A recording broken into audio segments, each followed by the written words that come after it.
And welcome to Tech Connects, Dice's podcast where we dig into topics on tech hiring, recruiting, and careers that matter to you. I'm your host, Nick Kolakowski, and today we're going to be talking about the current state of the recruiting and talent acquisition market with Carmen Hudson, an author and recruiting expert. Carmen has led corporate recruiting teams, built recruiting software, co-founded a tech recruiting conference, and trained recruiters. She's also the author of the new book, The Corporate Recruiter's Playbook, Strategies for Hiring Top Talent, which offers essential advice to recruiters and corporate leaders on how to attract and retain talent. As you'll hear in the discussion that we're about to have, we'll chat about how recruiters and talent acquisition specialists can use their communication skills and other tools to refine and improve their hiring processes, even when things at a company get chaotic. And inevitably, we're going to talk about AI as well. So let's listen in.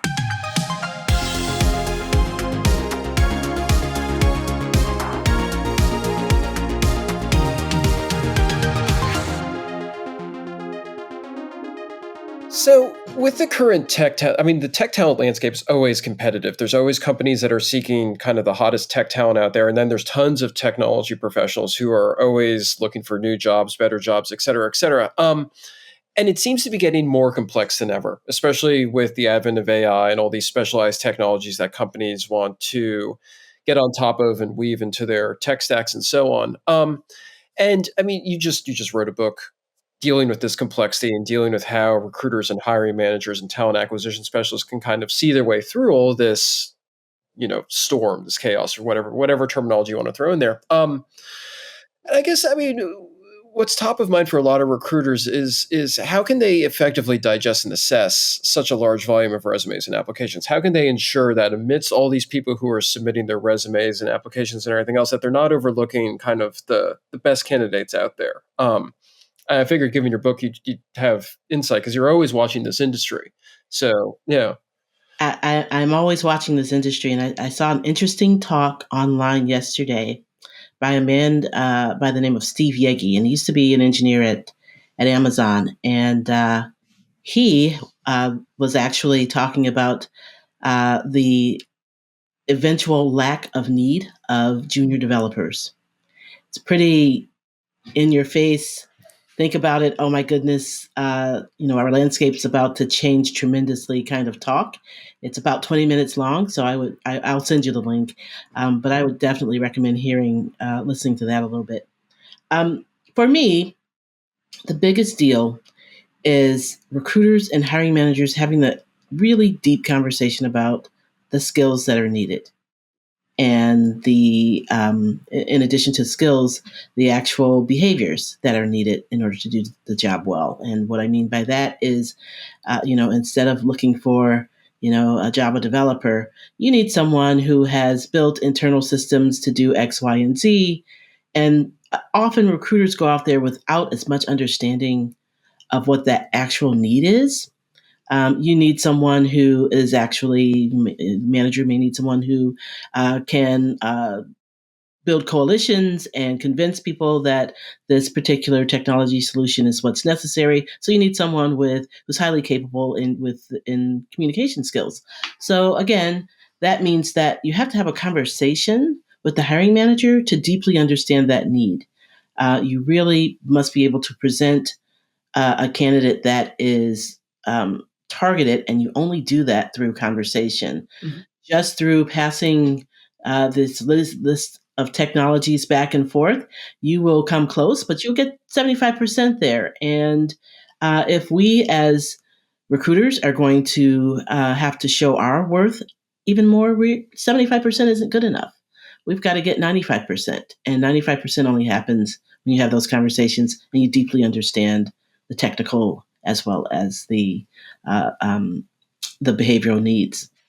That makes a lot of sense. It seems that, so I talk to a lot of tech professionals, developers, and so on. And one of the chief complaints that they have is that they'll look at job postings and they'll be in the skills section. There'll be 50 different programming languages, and maybe only 3 of them are actually relevant to the job at hand. And there's just this sense that a lot of postings out there sort of throw in the kitchen sink that there's not a good state. They don't have confidence that the company is confident that they know what they want in terms of hiring somebody and finding somebody to kind of slot into that perfect job. And what you're describing in terms of the conversations that need to happen before sort of the job posting can be written, before the company can truly sort of zero in on what it wants. It seems that and that you're advocating almost for slowness and thoughtfulness, which is important and absolutely critical. But at the same time, there's also this pressure that a lot of recruiters and hiring managers feel to plug someone into the position as fast as possible. You need to hire somebody, you need to get this rolling, et cetera. And it leads me to think, like, what can recruiters and hiring managers do towards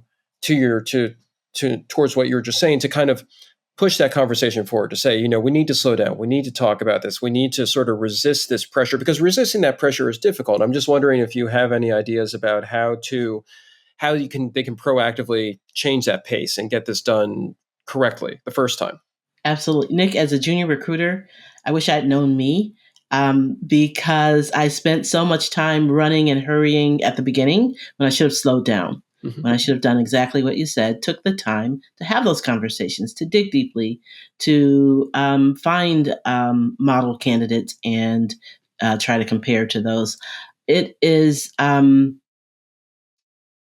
unfortunately in our industry. And I think just because we are in HR, just because we're a cost center, just because recruiters have never felt quite stable inside of organizations, we have decided that speed is what gets us there. Yet, we determine that speed's important, but I fight every day with recruiters to get them to put a date in the sand, to say, this rec is going to take me 6 weeks to fill, or it's going to take me 3 weeks to fill. I find recruiters can come up with 50 million reasons why we shouldn't do that. And I always challenge back with, you've got folks on your sales team who are coming up with, at the end of the quarter, I'm going to have X amount in sales. And that's not certain either. There are a lot of things that could impact that, but they are betting on what they know is in their pipeline. They're betting on understanding how to make the sale, and they're betting on how long it takes. And sometimes it's absolutely spot on, and sometimes it's off. And we should do our best to manage that, but we shouldn't run away from actually identifying a time to do that. And so that's really a big part of our challenge, I think, as recruiters and working with hiring managers. And it's not going to be very often the answer that hiring managers want, which is, I want somebody in here, at the latest by the end of the week. Well, that never, ever happens, right? No. And it doesn't happen in 2 weeks. So, if it does, it's something, lovely and lucky that's happened, or it's an internal candidate. That's great. But let's actually put some realistic timelines around what we do, and then work through the entire piece of that. It's really important to do that. Yeah, it makes sense. The other thing I imagine is that a lot of recruiters and hiring managers are feeling pressure from their organization to, and they're not isolated. I think a lot of tech professionals, a lot of employees in general, are also feeling this pressure to use AI.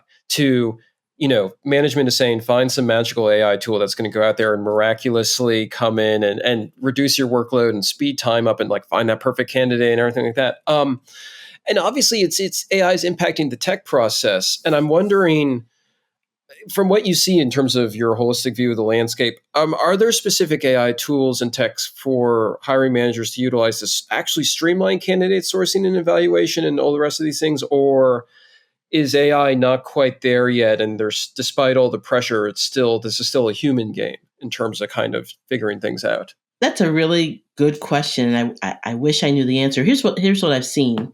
We've had quite a few products that have had data updates over the last 5 years, 6 years, whatever that might be. And so that is AI inclusive, right? So that is part of what we're talking about. And so now a lot of products are calling their existing product, which hasn't changed very much, an AI enabled product. And that's fine. That's great. But know that you're not going to get some significant number of returns. There are a few that are experimenting with really going out there and getting not only the data that they need, but getting the results in terms of the ability to screen candidates or the ability to reach out to candidates, whatever that might be. There are some products that are attempting to do that. Are they perfect yet? I haven't heard that, but My guess is that it's coming fairly quickly. I think we are going to see a speed in the development of new products over the next couple of years that we haven't seen before. It's going to be a different level of achievement that for software products that we just haven't seen. And so I'm excited to see some of that, but I don't think we have seen a lot of that yet. Mhm. Um, I'm excited to see it. I also know that it means the loss of work for a lot of people in TA. And if you listen to Steve Yegi's talk that I mentioned, he talks about the loss of work for a lot of junior developers. Yeah. So what does that mean in our world? It means a It's lot more competitiveness for those senior people who've been around and a lot more flux. So I don't know. yeah, it's it, I'm it's on a the fence about my excitement about this. no, that's fair. And I mean, I did from based on what I've been talking to in terms of both on both sides of the equation, both from tech professionals and also from recruiters and talent acquisition people. I mean, those fears are justified in that sort of that ambiguity there. One of the things that keeps popping up again and again in conversations that I'm having with recruiters and recruiting experts and authors is that there's this pervasive fear that the AI tools coming online aren't going to be able to, they're going to be blind to bias. They're going to be blind to actually being able to ascertain like the soft skills of candidates and sort of that spark. Like some candidates just have that. And a machine or an algorithm can't necessarily pick that up, but a human recruiter or a talent acquisition manager can. Um, and so the fear that these tools are imperfect is sort of dovetailing, according to some people that I speak to, also with this sort of hope that no matter that it's still going to be a while, that these tools are going to come online, but that there's still going to, that need for the human element is still going to keep people employed. And there's a certain sense of like whistling past the graveyard or keeping your fingers crossed with that people, because obviously, like you just said, with junior folks that, there's this fear that they're going to kind of be knocked out of the equation, and senior folks are afraid that their workload is going to quadruple thanks to all Right. this. But you also see people saying that, AI is maybe part of the equation, that maybe it's going to accelerate things, but it's not going to like necessarily burn everything up. But nobody knows. I mean, that's the other sort of terrifying thing about it. No one knows. And I've been doing this for long enough to know that a new wave kind of inches its way into the corporate scene. And we find ourselves working. I began working in TA around the same time as the internet took off. And so I remember working without any online systems, right? And then suddenly we had them there, and then suddenly we were expected to move faster. But guess what the average time to fill is? 40 days, I would say, Guess 43. what? Guess how long it's been that? I mean, I would say It's easily 10 years, if not it's been far the longer. same since I've been in this Oh, business, wow. and it's Okay. been Yeah. more than Yeah. 10 years. Yeah. So I don't know the answer to that question. Um, my guess, though, is that this might be slightly different, and the roles that we play may be slightly different. I think we have that obligation to help our hiring managers become better at selecting for the soft skills, at selecting overall. Which I don't know that we, as a profession, have done our best work yet. So I think we could actually do that. Will as many of us be needed? I don't think so. Hmm. I That, don't think so. I mean, that definitely, and you're seeing that in conversations happening throughout tech right now where people are saying that, teams, there's not going to be necessarily wholesale destruction. Like, all of a sudden companies are going to wake up and decide they need one developer backed up by tons of tools, whereas before they might have had 100 developers. But you do think, there's things are going to change. And also AI could potentially generate new roles, although kind of in a recruiting context, it's a little bit harder to see like what that Yep. might be. It's just all these unknowns. But however it pans out, I guess the other question is, and this goes back to the chaos and the complexity that we were talking about in the beginning. Um, what strategies do you think these days are kind of optimal for making the whole sourcing process more efficient and effective? And I'm asked that because hiring managers, they're trying to leverage whatever they can to reach passive candidates. They're Hmm. trying to build strong relationships with candidates who are active but might be receiving multiple offers. Hmm. If you can't rely on an AI tool, and if everything's getting super busy, I mean, and we were talking before about trying to introduce conversations and a human element and making everything kind of a little bit slower. But there's still got to be other things out there that recruiters and talent acquisition people can do to make their jobs a little easier, a little more efficient, whatever term you want to throw in there. And you obviously dig into this in your book. And so I'm just curious just what your thoughts are. Well, I think having those conversations, I think we've gotten away from, we have relied on tools so much, and we have sort of powered through so many different tools, and we forced our hiring managers to probably review more candidates than necessary. We've got to get smarter about this. And that means that we have to more deeply understand what it is that we are recruiting for. And in technology, we have slipped by that requirement. And there are a lot of recruiters who don't understand the roles for which they're hiring. And I know how easy that is. When I first jumped into tech recruiting, boy, they're just throwing, alphabet soup at you, and you don't know, and you've got to move fast, and you're afraid to tell the hiring manager, I don't know what you mean. I don't know what you're talking about. And one of the things that it sort of changed my world in all of this, when I was at Amazon back in 2000, 2001, was we had the CTO come in and say, I need someone who can lead this role very quickly. And I had him there, and I said, we don't understand what that is. And what the role was actually the very beginning of cloud computing. So there were very few people who could even do the work. And we had no understanding of what it was. And he actually just drew something on a whiteboard that helped us better understand. And so if you notice in the book, I talk about actually understanding the rec by first diagramming it out. And however you do that, that's great. I do it in the same way that you diagram a sentence. And what I took from that is not only my understanding the role better, but I could go back to the hiring manager and say, you want all of this. And all of this is not easily available to find on the market. In fact, there may be 2 or 3 people in the world who can do this. Tell me what's really important to you.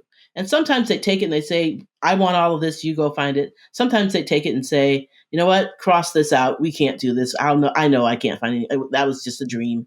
And sometimes it was, let's go back to the drawing board because this job description was written in 1963. And so we need to start over. So that helps all of us get on the same page. And once we're all on the same page, I have a better chance of finding what they want a little bit more quickly, a little bit more accurately. That must have been, I mean, because at Amazon at that time, that was the .com crash plus, like they were scaling up really rapidly and like starting to expand, like you said, like the foundations of AWS. That must have been completely nuts in terms of like trying to hire people in that context. It was completely nuts. And layer on top of that, Amazon had, and as I understand, they continue to have a very high bar, especially at engineering at that level. Yeah. So you might find someone without that entire skill set that they wanted, and they'd still say no. So it was a crazy, crazy period, but it was also one of the best training grounds for understanding tech recruiting and understanding what's important that there actually was out there. So I still rely on a lot of the lessons I learned.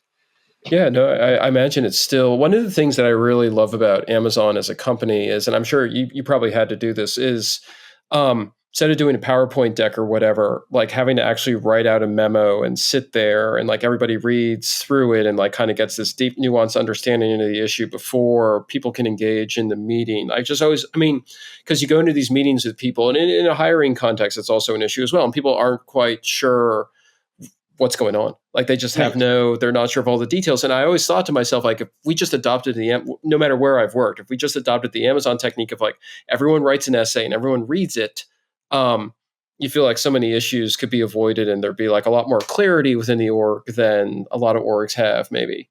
I was there at the very beginning of that. And I wrote one significant paper that actually ended in frustration for me because we didn't have an ATS.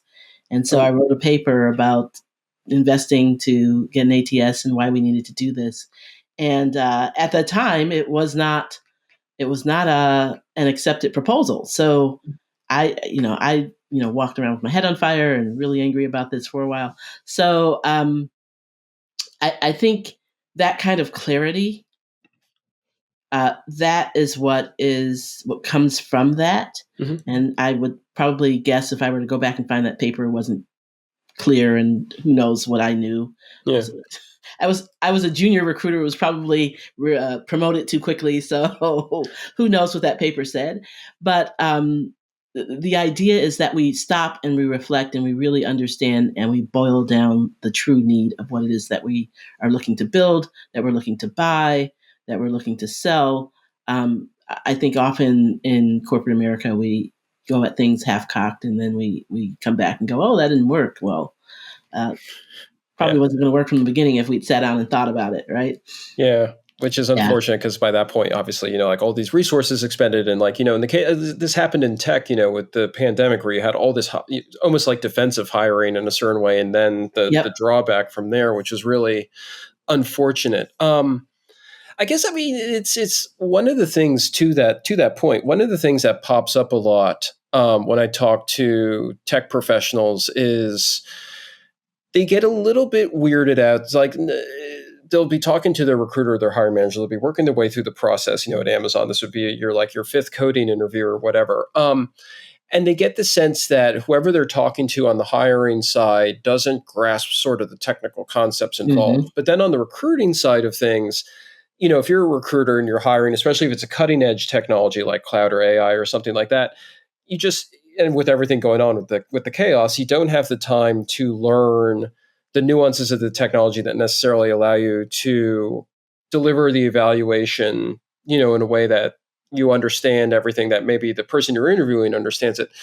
What can recruiters and talent acquisition people do to, if anything, to kind of get around that, if there is a way to really get around that? Do they have to kind of be up on their technical details? Is there a way to run evaluations and stuff that allows them to like kind of fully absorb what the candidate is saying without necessarily understanding a lot of the tech involved? It seems like this perpetual conundrum, and it seems like you have insight into it. So I was just curious.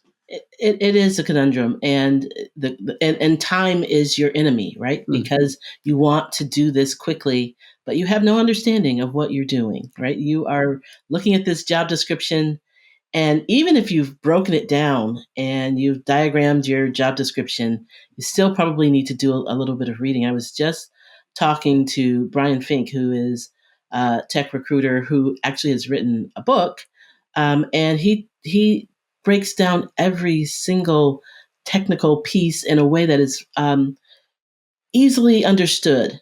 And there are quite a few resources online that helped you go out and understand something. And my recommendation is that you're not going to understand everything, but with every rec, understand a new concept. Talk to your hiring managers. Get a little smarter. I will never ever be able to program anything, and my goal is always not to understand how to do something technically. It's to understand how to explain it to someone in clear, plain language so that we both understand.